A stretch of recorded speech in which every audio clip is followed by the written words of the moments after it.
রাজ্যের যে প্রাক্তন মুখ্যমন্ত্রী মমতা বন্দ্যোপাধ্যায় এবং তার ভাইপো অভিষেক বন্দ্যোপাধ্যায়ের বিরুদ্ধে হয়তো বিজেপি বিধায়করা এবং মুখ্যমন্ত্রী সরাসরি সরব হবেন বিধানসভার অভ্যন্তরে। এই সেবাশ্রয়ের নামে যেভাবে দুর্নীতি হয়েছে, সেবাশ্রয়ের নামে মানুষকে যেভাবে বিপর্যস্ত হতে হয়েছে, সেই সমস্ত ইনফরমেশনও বাইরে বেরিয়ে আসবে। এখনো পর্যন্ত এই সেবাশ্রয় প্যান্ডেল রয়েছে, সেখানকার যারা তৃণমূল এই মুহূর্তে বিধায়করা রয়েছেন তারা পর্যন্ত অত্যন্ত ক্ষুব্ধ। কলকাতা হাইকোর্টে জনস্বার্থের মামলা হয়, সেই মামলার পরিপ্রেক্ষিতে বিশেষ ক্যাগ তদন্ত হয়েছিল, সেই তদন্ত রিপোর্ট প্রকাশ্যে আনা হয়নি। মমতা বন্দ্যোপাধ্যায় যখন বলতেন তখন বিজেপি বিধায়করা শুনতেন, কিন্তু এই ক্ষেত্রে ব্যাপারটাকে ঘুরিয়ে দেওয়ার একটা প্রয়াস চালানো হচ্ছে।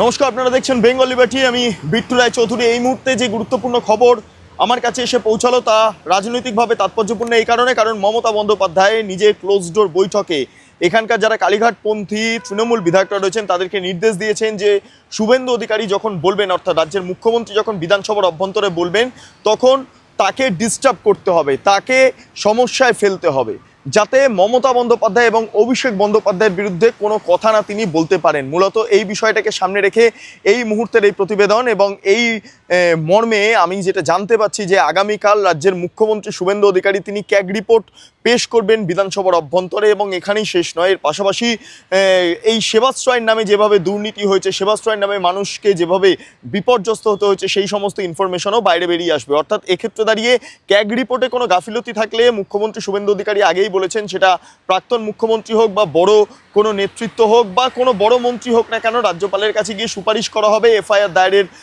জন্য, এবং সেক্ষেত্রে দাঁড়িয়ে এফআইআর দায়ের করা হবে। ফলে এক্ষেত্রে ক্যাগ রিপোর্টে বা ক্যাগে যদি কোনো রকম কোনো দুর্নীতি থেকে থাকে, কোনো হিসেবের গোলমেল থেকে থাকে, তাহলে এক্ষেত্রে রাজ্যের প্রাক্তন মুখ্যমন্ত্রী মমতা বন্দ্যোপাধ্যায় সমস্যায় পড়তে পারেন, এবং তারই পরিপ্রেক্ষিতে দাঁড়িয়ে মমতা বন্দ্যোপাধ্যায় আঁচ করতে পারছেন যে ক্যাগ রিপোর্ট প্রকাশ করলে হয়তো সমস্যা হতে পারে। সেই কারণের জন্য শুভেন্দু অধিকারীকে সমস্যায় ফেলার বা বিধানসভার অভ্যন্তরে তাকে বলতে না দেওয়ার নিদান ইতিমধ্যে মমতা বন্দ্যোপাধ্যায় দিয়েছেন। পাশাপাশি অভিষেক বন্দ্যোপাধ্যায় সেবাশ্রয় নিয়েও রাজ্যের মুখ্যমন্ত্রী শুভেন্দু অধিকারী বেশ কিছু বক্তব্য বিধানসভায় রাখতে পারেন, কারণ ইতিমধ্যে সেবাশ্রয় নিয়ে ফলতার বিধায়ক, এই মুহূর্তে বিজেপি বিধায়ক যিনি রয়েছেন, তিনি পর্যন্ত অভিযোগ করেছেন যে সেখানে ভেতরে ঢুকিয়ে 4 তারিখের পর পলিশ করে দেওয়ার নিদান ছিল এই ফলতাতে যেই সেবাশ্রয় রয়েছে তার অভ্যন্তরে। এছাড়াও মহেশতলা বা ডায়মন্ড হারবারে এখনও পর্যন্ত এই সেবাশ্রয় প্যান্ডেল রয়েছে, সেখানকার যারা তৃণমূল এই মুহূর্তে বিধায়করা রয়েছেন তারা পর্যন্ত অত্যন্ত ক্ষুব্ধ অভিষেক বন্দ্যোপাধ্যায়ের এই সেবাশ্রয়ের প্যান্ডেল এখনও পর্যন্ত থাকাটা নিয়ে, কারণ সেবাশ্রয়ের বিরুদ্ধে একাধিক অভিযোগ উঠছে, কারোর পা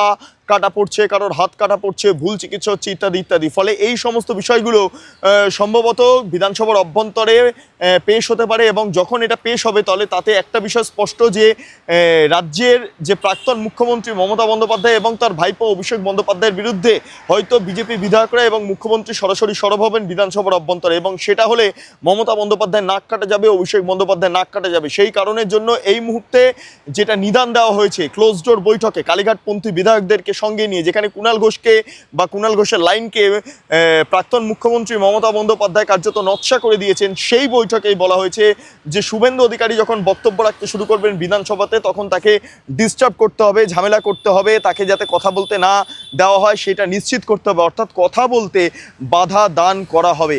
এই টোটাল বিষয়টা নিয়ে রাজ্য রাজনীতি এই মুহূর্তে তুঙ্গে, কারণ তৃণমূল কংগ্রেসের কালীঘাট শিবিরের বা খালপাড়ের অভ্যন্তরের বিভিন্ন তথ্য ইতিমধ্যে বাইরে বেরিয়ে আসছে, এবং সেটা নিয়েই সমস্যা দানা বাঁধতে শুরু করেছে বিভিন্ন মহলে। ইতিমধ্যে কালীঘাটপন্থী তৃণমূল বিধায়কদের একটা অংশ তারা এই মুহূর্তে কার্যত তারা সেই অর্থে কোনো সক্রিয় ভূমিকা পালন করছেন না। তারা তাদের যাতে সক্রিয় ভূমিকা পালন করেন, তারা যাতে মুখ্যমন্ত্রীকে বাধা দেন, সেইটাই নিশ্চিত করতে চাইছেন মমতা বন্দ্যোপাধ্যায়। সেই কারণে মমতা বন্দ্যোপাধ্যায়ের এই নিদান ইতিমধ্যে আমরা দেখতে পাচ্ছি। শঙ্কর ঘোষ তিনি কুণাল ঘোষের বিরুদ্ধে প্রিভিলেজ এনেছেন, এবং তার পাশাপাশি কুণাল ঘোষ তিনি নিজে বলেছেন যে বিধানসভার অভ্যন্তরে ঋতব্রত শিবিরের তৃণমূলরা তাদেরকে বলতে দিচ্ছে না। এইটা নিয়ে একটা সংঘাতের বাতাবরণ তৈরি হয়েছে, এবং এই প্রিভিলেজ সংক্রান্ত বিষয় নিয়ে আপনারা ওয়াকিবহল রয়েছেন ঠিকই, কিন্তু তার মাঝেই এই যে ইস্যুটা তৈরি হচ্ছে, এই ইস্যুটা একটা ভয়ঙ্কর জায়গায় যেতে পারে, কারণ রাজ্যের মুখ্যমন্ত্রী শুভেন্দু অধিকারীকে এভাবে আটকানো, এভাবে তাকে বলতে না দেওয়া, এর নেপথ্যে কারণ কি? ওই যে বললাম যে মমতা বন্দ্যোপাধ্যায় ক্যাগ সংক্রান্ত বিষয় নিয়ে যে দুর্নীতি করেছেন, যে হিসেবের গোলমেল করেছেন, সেটা প্রকাশ্যে চলে এলে সমস্যা আছে, তার বিরুদ্ধে এফআইআর হলে সমস্যা আছে। মমতা বন্দ্যোপাধ্যায় বুঝতে পেরেছেন যে তার বিরুদ্ধে এফআইআর হতে পারে। শুভেন্দু অধিকারী আগের দিন হুঙ্কার দিয়েছিলেন এই ক্যাগ রিপোর্ট বিষয়কে কেন্দ্র করে, একবার শুনে নিন শুভেন্দু অধিকারী কি বলেছিলেন। তিনি আমফানের সময়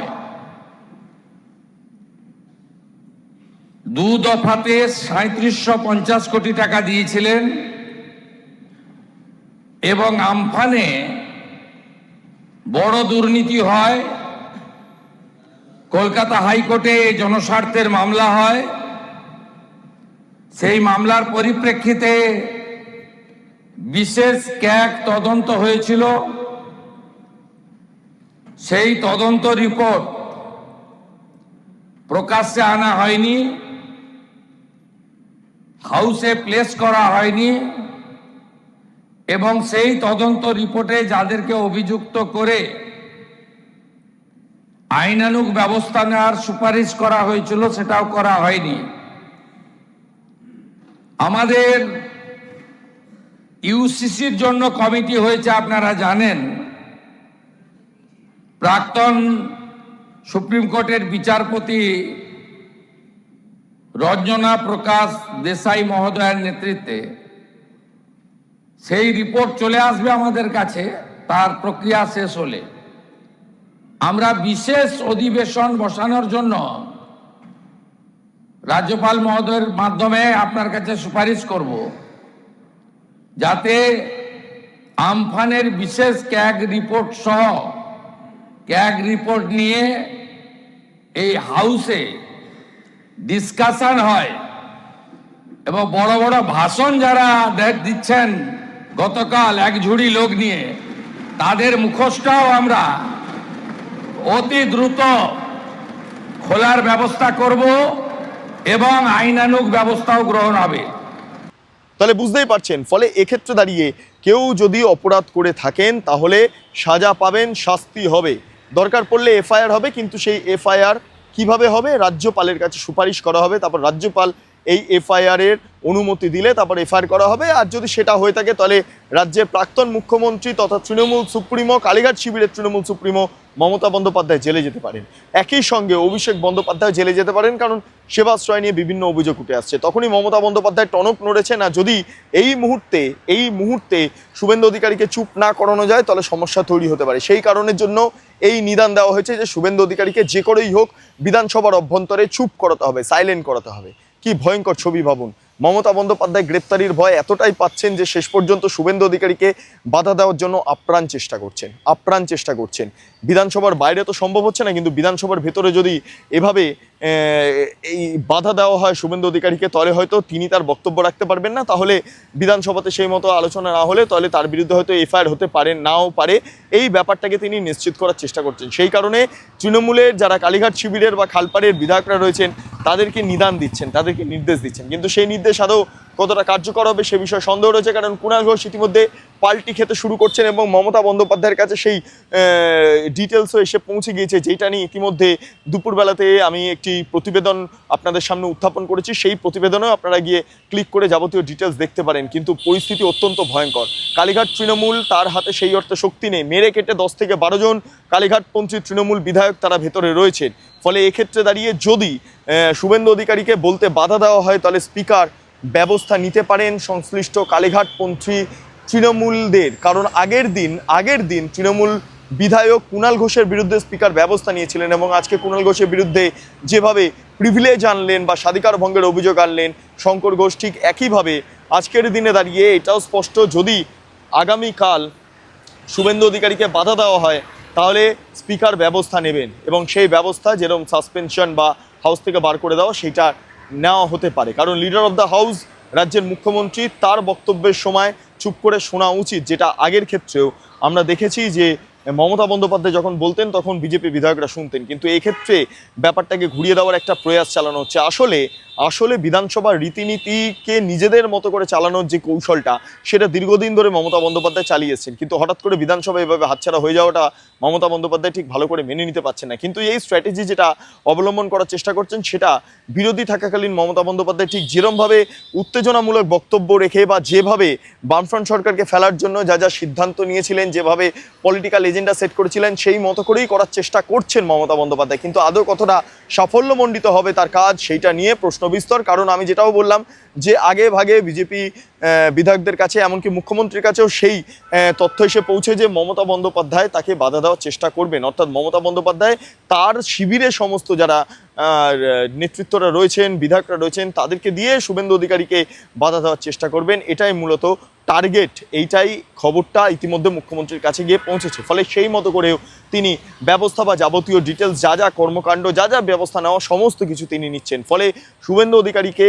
মুখ বন্ধ করানোর জন্য, শুভেন্দু অধিকারীকে বলতে না দেওয়ার জন্য মমতা বন্দ্যোপাধ্যায়ের এই প্রয়াস রাজনৈতিকভাবে তাৎপর্যপূর্ণ। কারণ শুভেন্দু অধিকারী যদি মুখ খুলছেন তাহলে এক এক করে মমতা বন্দ্যোপাধ্যায় বিপদে পড়ছেন। ঠিক যেমন 21শে জুলাই শহীদদের টাকা দেওয়া নিয়ে কমিশনের রিপোর্টকে উপেক্ষা করে মমতা বন্দ্যোপাধ্যায় যেভাবে 25 লক্ষ টাকার পরিবর্তে 2 লক্ষ টাকা এবং আহতদের 5 লক্ষ টাকার পরিবর্তে 15,000 টাকা করে দিয়েছেন, সেটা প্রকাশ্যে আসার পরই মমতা বন্দ্যোপাধ্যায় বেজায় চাপে পড়েছেন। এবং মমতা বন্দ্যোপাধ্যায় বুঝতে পারছেন শুভেন্দু অধিকারী মুখ খুললেই বা শুভেন্দু অধিকারী কোনো তথ্য পেশ করলেই সেটা তাঁর বিরুদ্ধে অথবা অভিষেক বন্দ্যোপাধ্যায়ের বিরুদ্ধে যেতে পারে। তাই মমতা বন্দ্যোপাধ্যায় কালীঘাটপন্থী শিবিরের যারা বিধায়করা রয়েছেন তাদেরকে সাফ নির্দেশ দিয়েছেন শুভেন্দু অধিকারীকে সামহাও বলতে দেওয়া যাবে না। বিশেষ করে মমতা বন্দ্যোপাধ্যায় অভিষেক বন্দ্যোপাধ্যায়ের বিরুদ্ধে শুভেন্দু অধিকারী যখন বলবেন তখন সঙ্গে সঙ্গে তাকে চেপে দেওয়ার জন্য, তার কথা যাতে না শোনা যায় সেই ব্যবস্থাটা কার্যকর করতে হবে। যাই হোক, আপনাদের কি মতামত অবশ্যই আপনারা কমেন্ট সেকশনে জানান। আপনারা এতক্ষণ ধরে দেখছিলেন বেঙ্গল লিবার্টি। চ্যানেলটি অবশ্যই ভালো লাগলে লাইক করুন, সাবস্ক্রাইব করুন, শেয়ার করুন, বেল আইকন ক্লিক করুন www.bengalliberty.com। সেখানে ক্লিক করুন, সমস্ত খবর আপনাদের জন্য সাজানো রয়েছে। পাশাপাশি আরও দুটি YouTube channel, Bengal liberty live, Bengal liberty news, সংশ্লিষ্ট দুটি ইউটিউব চ্যানেলে আপনারা প্রবেশ করুন, লাইক করুন, সাবস্ক্রাইব করুন, শেয়ার করুন, বেল আইকন ক্লিক করুন। 3টি social media handle, Bengal liberty Facebook, Instagram এবং এক্স হ্যান্ডেল, সেখানে প্রবেশ করুন। ভাবা প্র্যাকটিস করুন, স্বাধীন কাঁচিন এবং গেরিলা সাংবাদিকতার পাশে দাঁড়ান। অসংখ্য ধন্যবাদ।